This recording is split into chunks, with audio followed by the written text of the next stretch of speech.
നിൽക്കേണ്ട ആളാണ് ഞാൻ.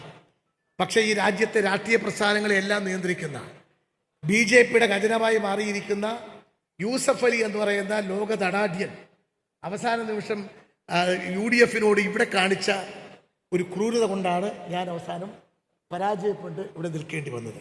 നിങ്ങളിൽ ചിലർക്കൊക്കെ യൂസഫ് അലിയുടെ നാട്ടിൽ നിന്നും വരുന്നവരും കാണും. പക്ഷേ യൂസഫ് അലി ഇപ്പോൾ നരേന്ദ്രമോദിയുടെയും അമിത്ഷായുടെയും ബിനാമിയായി പ്രവർത്തിക്കുന്ന ആളാണെന്ന് നമ്മുടെ നേതാക്കന്മാർക്കും അറിയാം. പക്ഷേ അവരാരും ഒന്നും മിണ്ടില്ല. ഇവിടെ കഴക്കൂട്ടം മണ്ഡലത്തിലും തിരുവനന്തപുരം നേമത്തും പരവൂരിലും ചാത്തന്നൂരിലും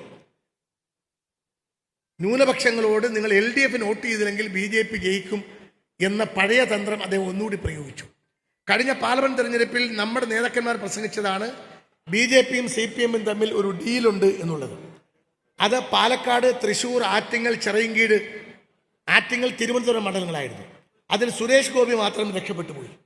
ബാക്കി തോറ്റ രാജീവ് ചന്ദ്രശേഖരൻ്റെയും ഇവിടെ മത്സരിച്ച മുരളിയെയും സ്പോൺസർ ചെയ്ത് ജയിപ്പിച്ചു കൊടുക്കാനുള്ള അന്തർധാര ഉണ്ടാക്കിയത് യൂസഫ് അലി ആയിരുന്നു. ഈ കഴക്കൂട്ടത്ത് ഞാൻ തിരുവനന്തപുരം മണ്ഡലത്തിൽ 30,000 വോട്ടിന് ജയിക്കുന്ന എൻ്റെ സ്വന്തം മണ്ഡലത്തിലാണ് മത്സരിക്കാൻ തീരുമാനിച്ചത്. പക്ഷേ UDF തീരുമാനപ്രകാരം അത് CMBക്ക് കൊടുത്തു. തലസ്ഥാന മണ്ഡലമാണ്. എന്നെ കഴക്കൂട്ടത്ത് കഴിഞ്ഞ തെരഞ്ഞെടുപ്പിൽ SS ലാൽ 30,000 വോട്ടിന് തോറ്റ സ്ഥലത്താണ് എന്നെ കൊണ്ട് മത്സരിക്കാനിട്ട്. ഞാനിപ്പോൾ 8,000 9,000 വോട്ടിനാണ് ഞാൻ തോറ്റത്. പക്ഷേ ഞാൻ ജയിക്കുമായിരുന്നു.